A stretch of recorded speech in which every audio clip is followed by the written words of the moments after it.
that extra week of school off. So we would have been doing even better if we hadn't had that extra week of school off. You know we have the longest winter break out of anybody? Oh, yeah, wasn't it fabulous? Like 17 days or something. Dude, we had the best school. We had the best school. Hallsville gets like 12 days. Well, and I think I was telling this class that my husband, Fayette, they had a really bad schedule. We get out, the 15th is our last day, and then my husband's in Fayette, and he's like, yeah, no, I have to go like almost a full week after you guys. I'm like, all right, well. What day do they get back? They go the 3rd. That's because we went to second. What? Our class choices are really small.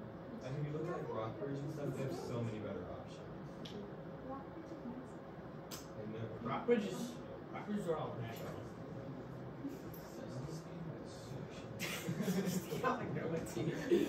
Okay, coming back to this slide like we always do. We have traveled quite far in our learning. We have gotten all the way down to here, which you know is actually quite impressive considering we've only had a semester.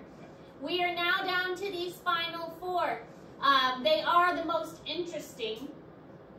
And honestly, when I was in college, we had a whole semester devoted to each of these. I had a class called Herpetology, which was a semester class. Herpetology is amphibians and reptiles together. I had a class called Ornithology, which was just birds, so a whole class, a whole semester just for birds. And I also had a Mammalogy class, which is the whole semester devoted just to mammals. So, yeah, it was a lot. But the fact that they can make a whole semester of mammals, and I'm going to teach it to you in just a few days, it's kind of sad, really, that I have to cram it all in. And again, it makes me wonder why this class is a semester class, but, you know, it is what it is. Anyway, we're going to start with amphibians, and then we're going to go reptiles, aves, and mammals, and in with mammals. It's going to go quick. We're going to learn these fast. What we're going to do, because the dissections haven't been taking us very long, we're actually going to dissect the amphibians and reptiles together. We will do birds by themselves, and we will do mammals by themselves. So amphibians and reptiles, we'll dissect those on the same day. Birds will have a day to themselves, and mammals, because the mink is so big, the mink will have its own day for a dissection. It's going to take us right up to the final to do all of this, because it is going to be absolutely packed. So we have got to stay on task and really stay busy because it's going to be packed right up until the final. The final for you guys, I will have it set and confirmed on Monday. All of my finals for all of my classes, my goal is to have those completely confirmed by Monday so that everybody knows what to expect. But most likely what it's going to look like is a dissection prep that you design and will be part of the final, and then there will be a test that is laid out with the animals you dissect and going over the parts with a couple questions thrown in. So that will be your final. What do you need to pass? It depends on high school. Well, you're not taking this for college credit, are you? I am. Oh, you are? Okay. Then for college credit, I think you need a C for it to transfer. I thought it was that had to be a B. C doesn't count. No, when I looked it up, it said a 69% or higher. I think it needs to be a C for college. So like 70% higher. Yeah. Geez, last year they told me it was a. You weren't in the college class. I know, but ABR told me that it was you had to have a B otherwise it was Maybe that was for biology. But the other. They're also sophomores though. Yeah. So they might be more. They might have. They might just be stricter. Yeah. You need to be level 70. All right, so this is in Google Classroom, and these are the main orders of amphibians. We've got Claudata, Gymnophiona, and Amura. Now, the Gymnophiona is the one that most people don't know about, but it's also one of the coolest ones. So Gymnophiona is actually called Caecilians. Has anybody ever heard of Caecilians? I don't think so. Caecilians are an amazing group of amphibians, which we will talk about. They're just kind of weird, which is unfortunate that nobody hears about them because they are so unique. But Chordata is the salamanders and newts, so most people know about those. And then the Anuras, everybody knows about those. Those are the frogs and the toads. But all of these are in the phylum Chordata, because we're still chordates, and then vertebrata, and then the class Amphibia. Now, the other thing with this is we do have dissection preps for these. We have a dissection prep for frogs and for birds and for the mink. So we have dissection preps for 3 of them. We're dissecting a frog, we're dissecting a bird, we're dissecting a mink. We are also dissecting a reptile. I haven't decided fully yet. The problem is we have one snake, we have multiple turtles. The snake is pretty cool because it is a rattlesnake, but we only have one of those. So it wouldn't be fair, since it's such a large group, for just one person to dissect the rattlesnake. So I'm leaning more toward us dissecting the turtle, just because we do have enough for everybody to dissect the turtles. So we may do the turtle dissections this year. When we get to the reptiles, I'll talk to Mr. Fisher and see if I can bring my snake in again. She's amazing. She's a wonderful snake. I love my snake. And see if we can bring the snake in for you guys to see her. As long as she's not shedding. She looked like she might be getting ready to shed again. As long as she's not shedding, she can come in. If Fisher's okay with it. Alright, so characteristics of amphibians. They are terrestrial, which means that, well, semi-terrestrial. They live on land for half of their life cycle, and the other half of their life cycle is in the water. They are complete metamorphosis. So thinking back to the process of complete versus incomplete metamorphosis, we learned about this with the arthropods. Complete metamorphosis is 4 distinct stages of the life cycle. So the first is an egg, the second is a kind of an intermediate stage, so tadpole, where the young looks different than the adult.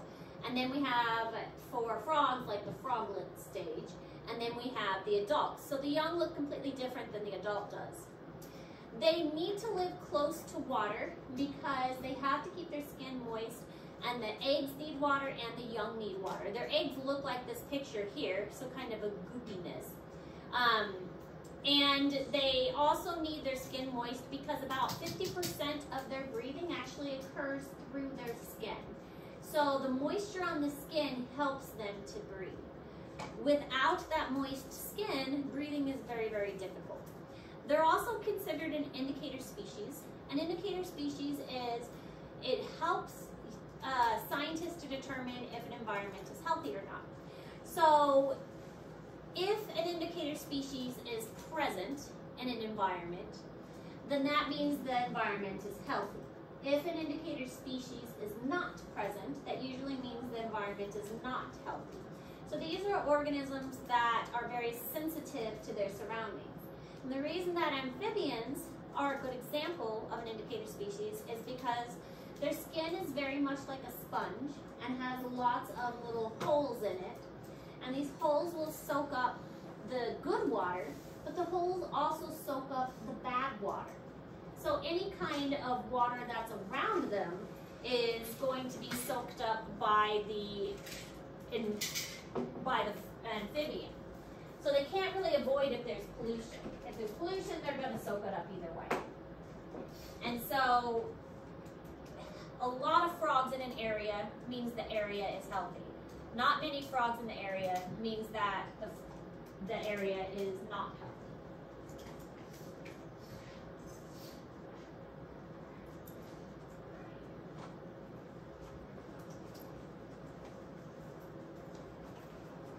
Are all of these going to be on one test together? Yes. This is all part of your final. Can we dissect a bird? Yes, we'll dissect a pigeon. Last year the pigeons were very slow. I think we should dissect the dodo bird. Not really going to happen. I could kill us a turkey. I'm sure you probably could. That'd be awesome. That'd be crazy. That would be kind of cool. I can shoot a turkey right now, bud. I'm not even minutes even. You can't really injure a turkey. I'm very sure about it.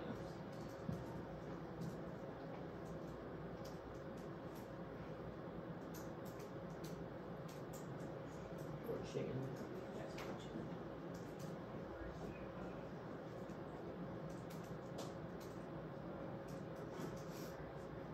you got second for the mammals?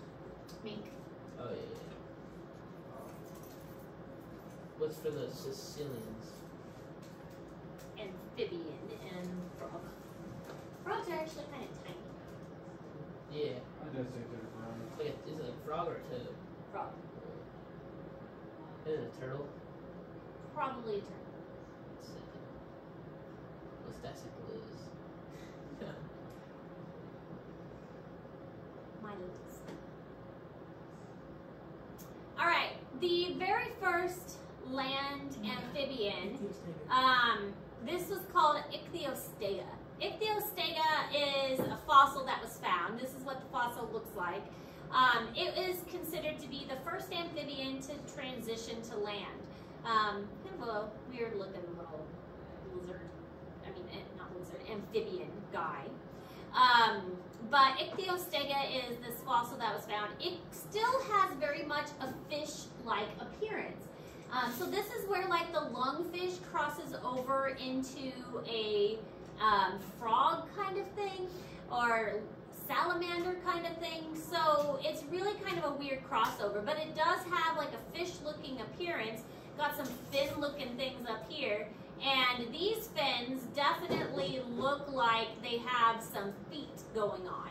So definitely kind of that missing link between a amphibian and a land dweller. So that's why this Ichthyostega is most likely going to be the crossover between land and sea. So amphibian skin is very unique. It does have this sliminess to it. The sliminess is to help maintain moisture, but it's also for defense. Organisms don't really want to, or especially predators, they don't want to eat something that's slimy.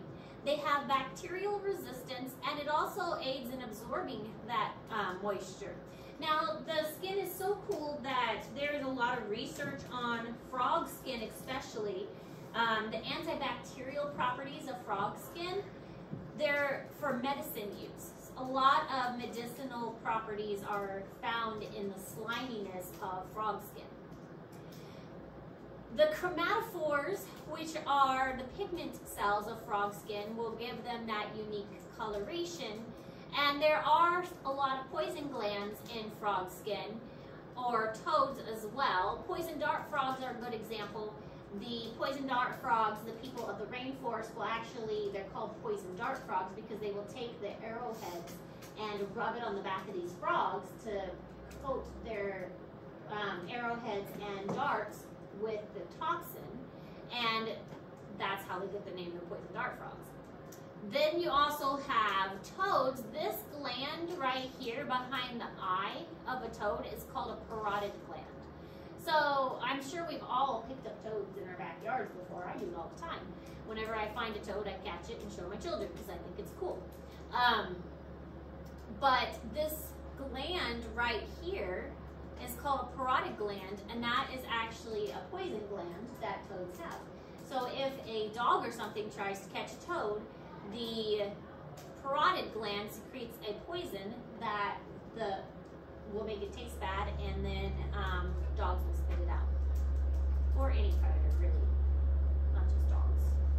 Anything that tries to eat it will make it taste bad.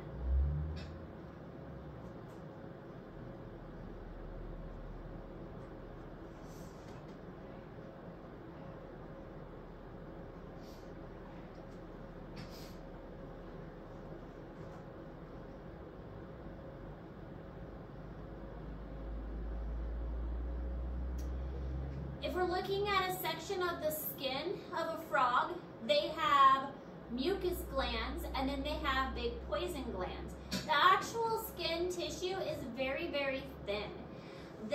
When I worked at the zoo, we would use frogs and toads for programs, but many of our animals were touchable to the public, and that was one of the best things about giving a program, was letting the public and the students touch the animals. But frogs were one of the non-touchable animals. We didn't let them touch the frogs because their skin was so thin. So they had these big poison glands and things, and here the mucus glands, but the actual layer of skin itself is so very thin. So we would not let them touch the frog or amphibian skin. If if we had a salamander or something, that was one of our non-touching animals, just because it was so delicate it could injure the animal. Other things about amphibians, they often have bright warning coloration, so think of those poison dart frogs again. That bright coloration would warn animals, hey, I'm toxic, you don't want to eat me.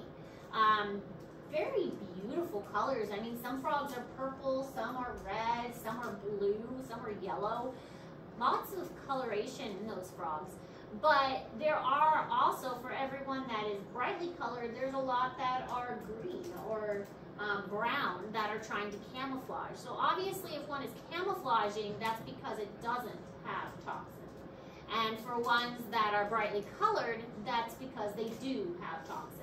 So it's kind of easy to figure out which ones you should not mess with and which ones are probably okay.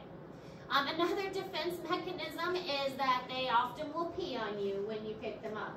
That is one of the first things they will do, and I'm sure a lot of you have experienced this. You pick up a toad, it pees on you, and then you automatically drop it because, ew, I just got peed on. It's just one of the easiest things for them to do, and your first reaction is to drop it, so it actually works quite well. And then, of course, puffing up the body to make them look bigger. Any animal will automatically puff up. I mean, just think about a cat. When a cat gets scared, it puffs up its body. Bigger is scarier. And then also, if a toad or a frog puffs up its body, it just makes them harder to eat. Bigger animals are harder to eat than smaller animals. So if a snake comes up and tries and eats a frog, it's harder to eat one that's bigger than it is to eat one that's smaller.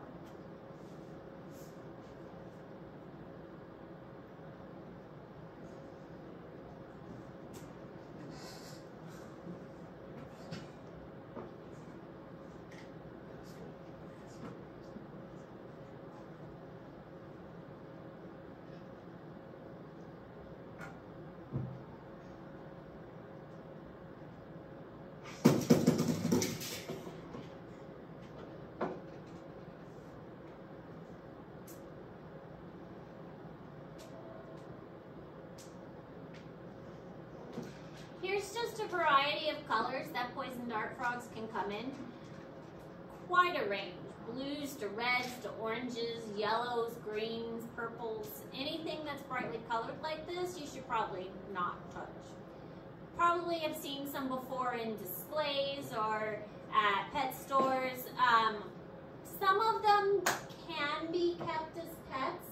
We had a few at the zoo I worked at, and when I handled them, they made my hands a little bit tingly, but it wasn't super severe, and I would wash my hands afterwards. There were special rules when working with them, like you would always use them last in the program so that you would get the toxin on your hand and you wouldn't spread it to other animals. You don't use them first in the program so that you got it on your hands and then you hold another animal afterwards and spread the toxin to another animal, things like that. Actually, when you work at a zoo, there's a lot of rules you would have to remember, like you never, ever hold a prey animal first and then get a predator out. So if I'm working with a chinchilla and then a snake, you don't hold the chinchilla first and then get the snake out. That's a bad idea. Never hold them in that order. So you wouldn't hold a poison dart frog first and then hold something else afterwards, because then that toxin would transfer.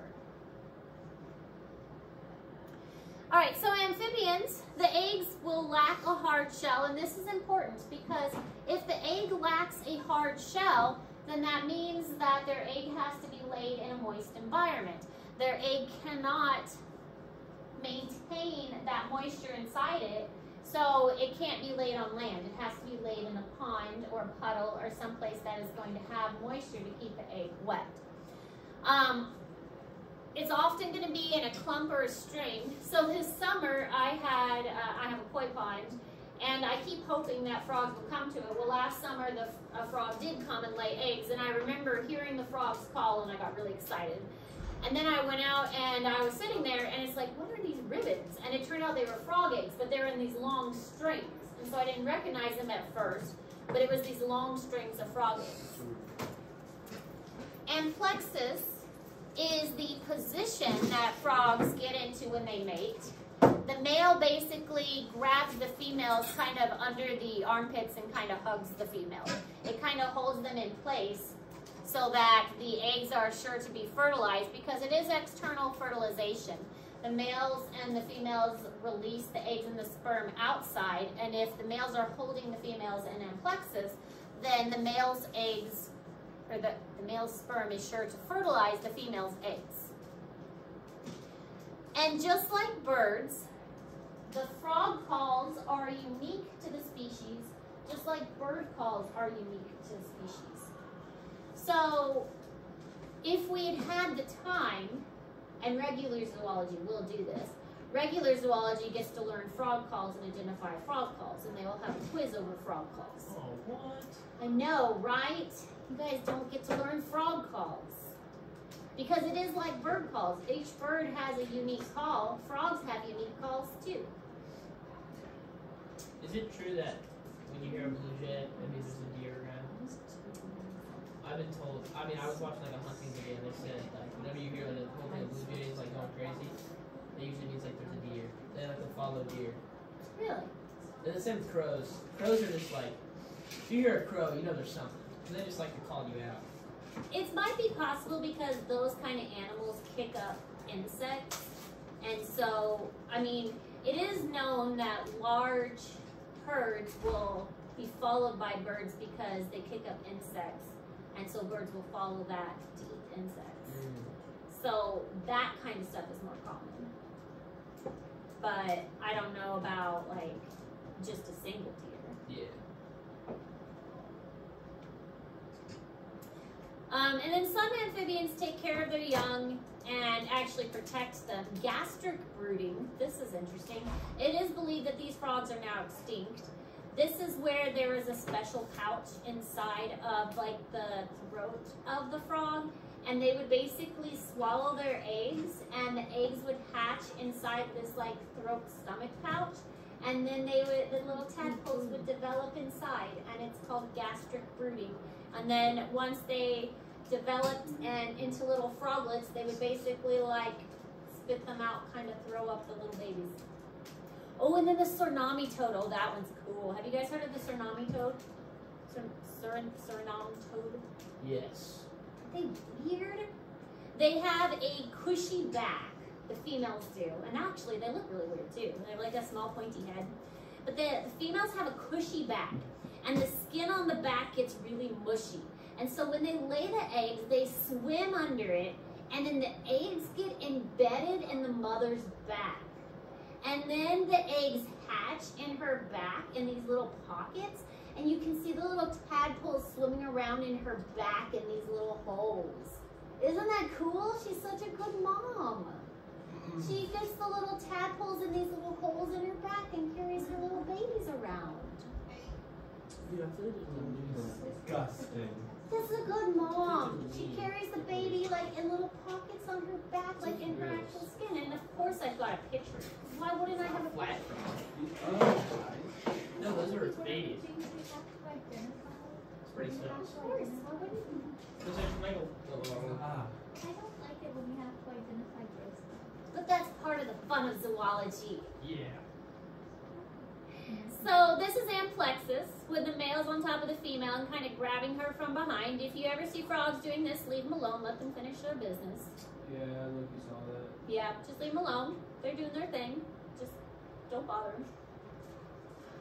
The frogs were actually doing this in my pond, and I got excited and had to show my children. And I'm like, look, it's amplexus. And my kids are like, what are they doing? I'm like, my older two, I'll tell you what they're doing. But my younger two, I'm not going to mention it. And then my kids scared him, and I was all sad. I was like, now we're not going to have as many tadpoles. Hey! That is actually so sad. And then this is the metamorphosis life cycle. And then look at the tsunami toad. Isn't that cool? This is its head. And these are all her babies in the back. And this is what they look like. Look, there's a little head poking out. Isn't that so neat? Yeah, that's pretty disgusting. It's cool. Look, she's such a good mom. She put all her eggs in her back in these little pockets, and there's a little frog head sticking out of a pocket in her back. Is it like the same as like a kangaroo, where like the inside of the pouch is like their insides? Not really. This is just like skin. So imagine you have little holes in your skin that the babies are in. Nah. What? Well, kind of. I mean, this is her head. And this is just her back. Here's a leg. How do they even like see? She's got little eyes. And just lots of little legs on her back. And these are the little ones. And they swim around in there. They move. That's gross. They're live. They move in there. I feel like that would like feel really weird. Probably. But she's such a good mom. I think I'd rather have my mom not carry me on her back. All right, this is gastric brooding. This one shows a gastric brooding frog. These are thought to be extinct, but here they are like in a little pouch inside. And then they come out of the mouth when they're big enough. So this one shows them in the mouth. So they used to be alive. Obviously, we got a picture of one. But they're believed to be extinct now. This doesn't... Extinct. Exactly. See, so they could be like rediscovered. They could just be hiding out somewhere. Like in a rainforest somewhere. Especially with an animal like that. Yeah, they could be in a rainforest somewhere we just don't know about. So this could turn up like, you know, in 10, 20 years or something, hiding out in a rainforest somewhere we don't know about. Do you think giant anteaters are still alive? The really big ones?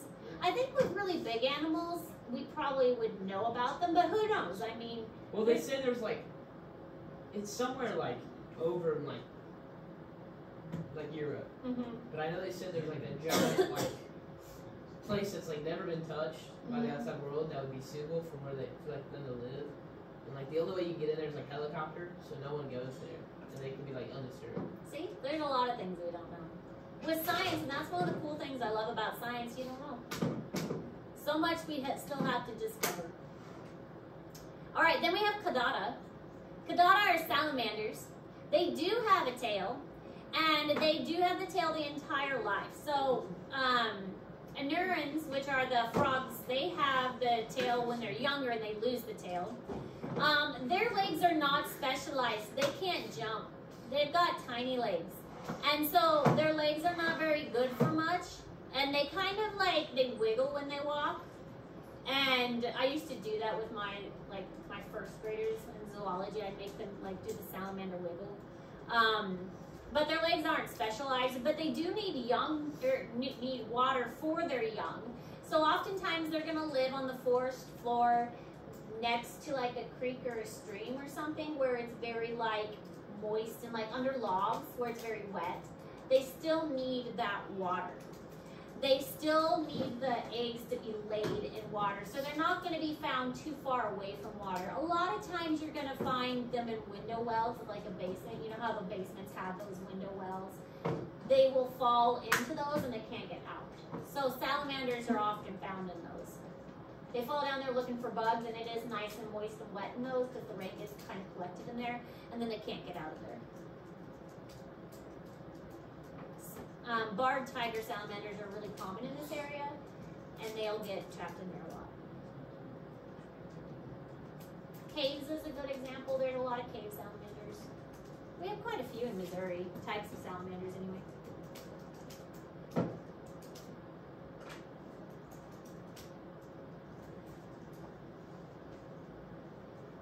Sometimes I see them like just in my backyard. You know, it says raspberries. We have a lot more here than we did in Kansas. I barely saw any in Kansas.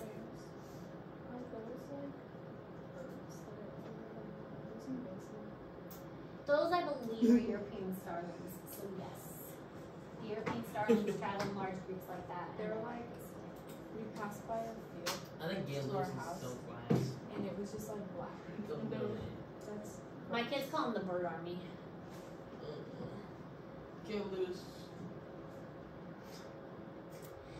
So with the Chordata, they actually have internal fertilization. The males will deposit something called a spermatophore, and the females will go by and actually pick them up to have internal fertilization. When they are young, they have external gills. They look like little feathers. I'm sure you've all seen axolotls. Axolotls have become much more popular as pets. Axolotls are an adult salamander that never finished the transition.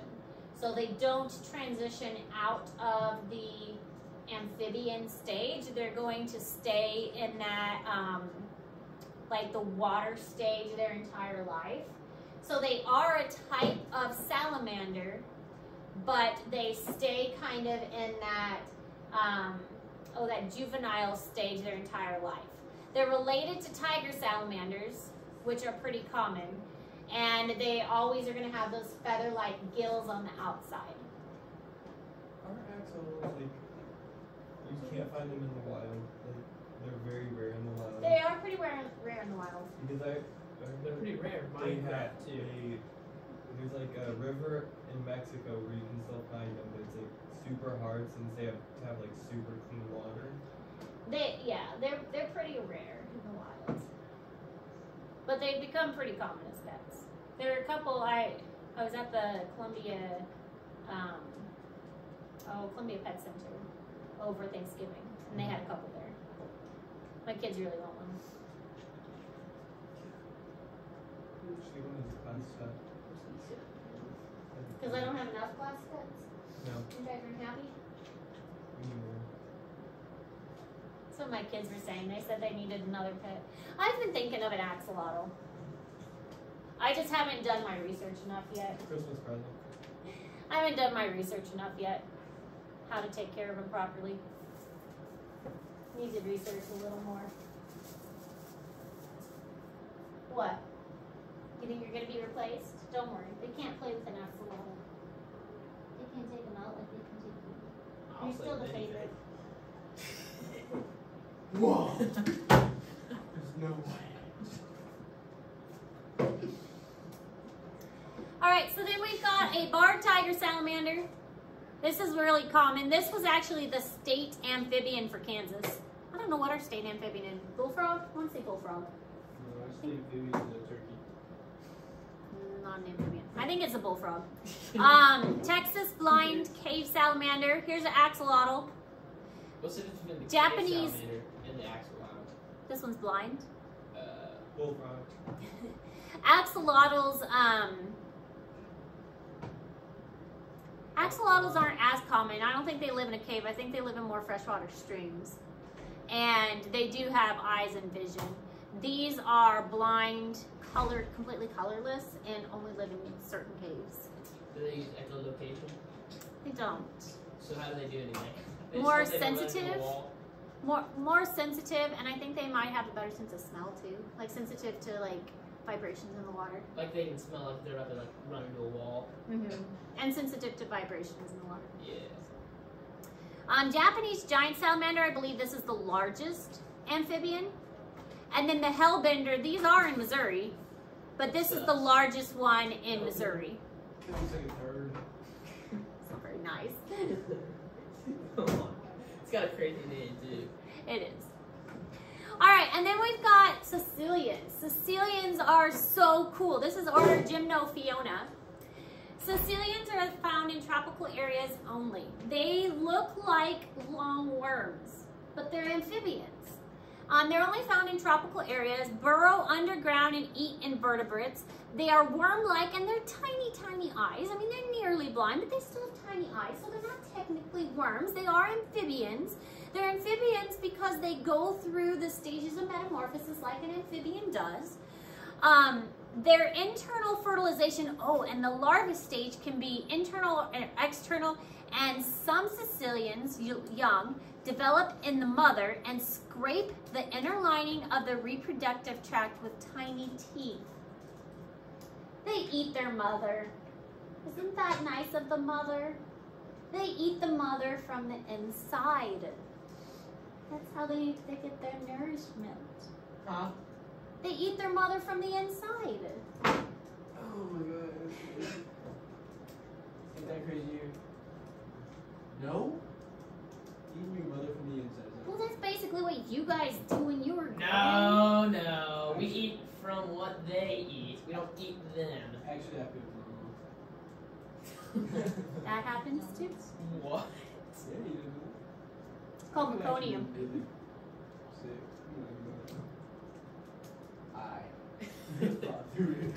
Wait a minute.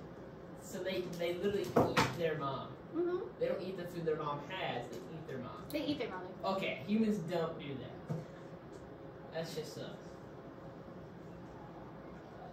Wait till you see the picture of the Sicilian though. So does the I already mom looked die at then? worm. No, it isn't. It's a special lining inside the mother that's made for that. It's made for them to be eaten. Uh-huh. That's crazy.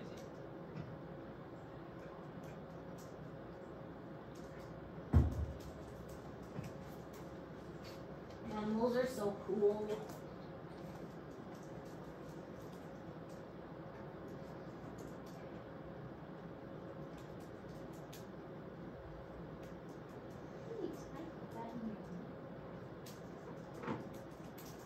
I just put it here, haven't I? No. No, no, no, no, no, no. Stop.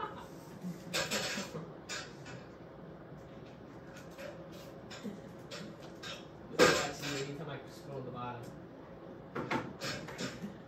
Are you a gorilla sigma? That's a good thing. You don't know what Sigma is?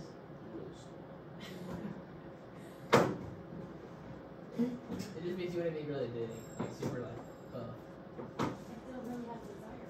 You don't want to be like strong. You're strong.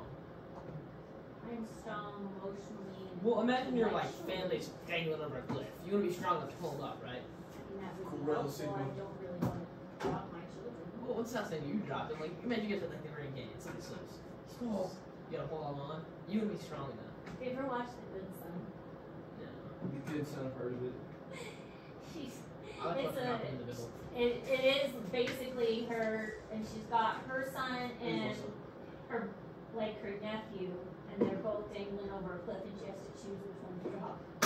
Oh, Which one did she drop? To watch the movie now. Wait, she actually dropped one? She does. Wow. Did they live? What? What movie is this? This is a It's weird called The movie. Good Son. I like to watch. So I'm gonna guess pick the good son. I'm not gonna tell I you. like to watch The Good Doctor. The Good Doctor is a good one. I am a sturgeon. Surgeon. This is a Sicilian. Here's its tiny eyeball. Look at his tiny eyeball. And his little nose. And his mouth. But they do look like a worm. This is a Sicilian? It's a Sicilian. That thing's so derpy looking. That's not very nice. It sacrifices the inside of its body to feed its young. I don't It's care. all derpy.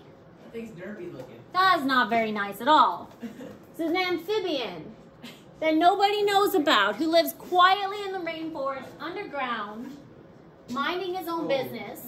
You know, occasionally lives in a zoo so people can learn about them, because nobody knows about the Sicilian.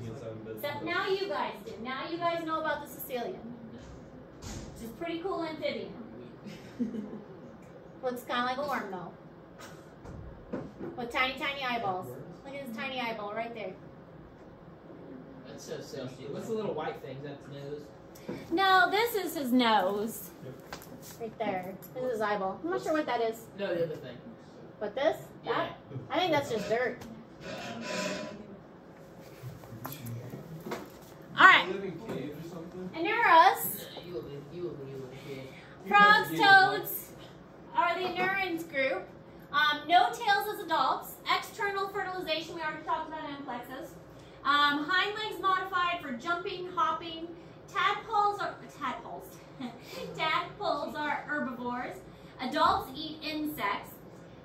Toads do not give warts. That is not true. That is a old wives' tale. Do they turn Wives' you into a tale? frog if you kiss them? No.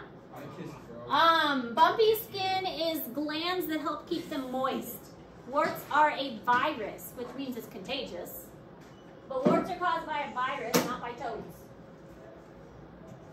What if the toad has warts? Then can you get I warts don't from think it? it's possible. Viruses, there are some viruses that spread between people and animals, but warts isn't one of them.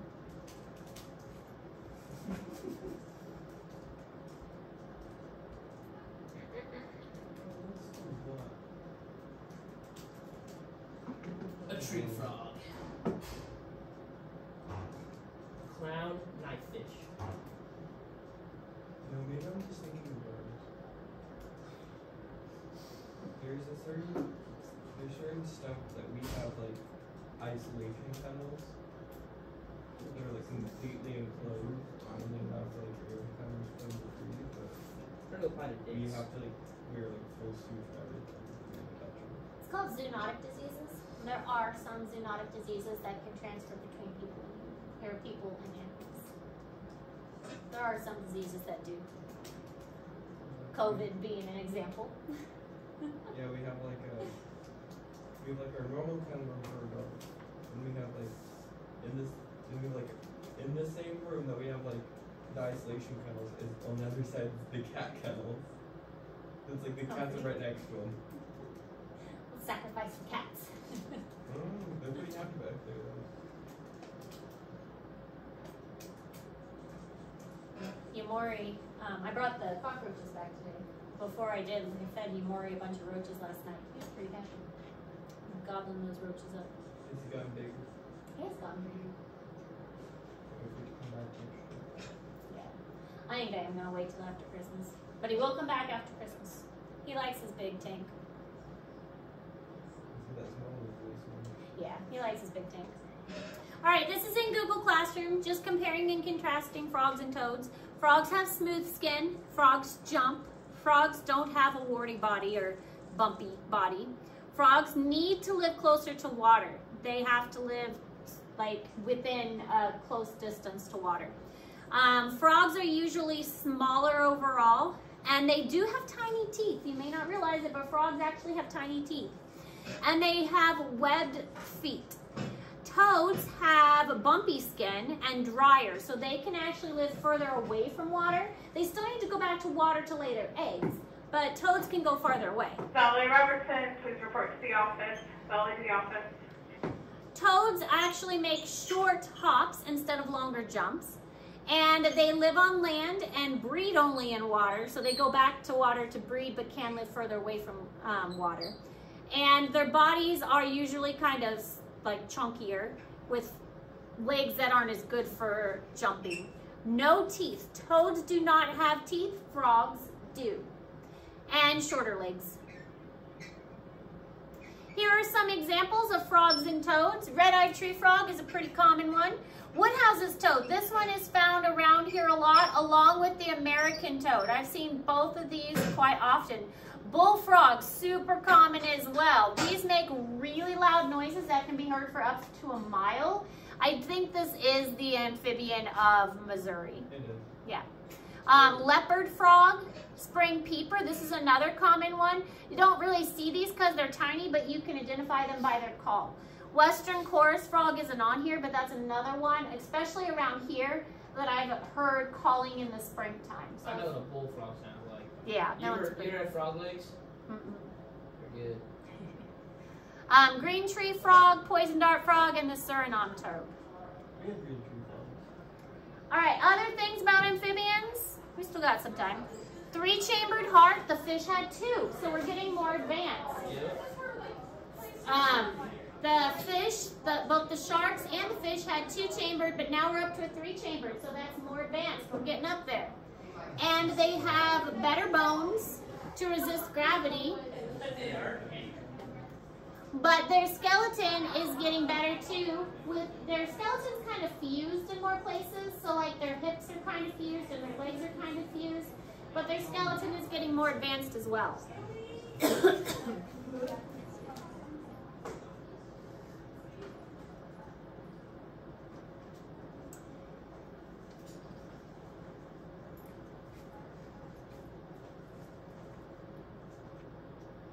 All right, we're probably gonna stop here. I don't know how many more slides we have. We have a couple more. You go back. Yeah, well, I was just seeing how many we had. I'm going to post all 3 dissection preps, so you know what needs to be done. They're all due next Friday. I want you to do amphibians first. Okay, the order is amphibians, birds, mink. Okay, do them in that order, amphibian, bird, mink, because that's the order we're going to dissect, amphibian, bird, mink. But I'm going to post all 3 of them. They're all 3 due next Friday, the 8th. But I just wanted to get them all posted so you can work through them at your own speed. We'll dissect the amphibian and the turtle on the same day because he usually doesn't take us the whole hour to dissect. That way we can kind of have 2 dissections going at once, and it'll save us time as far as days as well. So that way we just do 2 dissections in one day. We will continue with notes tomorrow. We'll finish up amphibians and we'll get into reptiles tomorrow as well. Questions?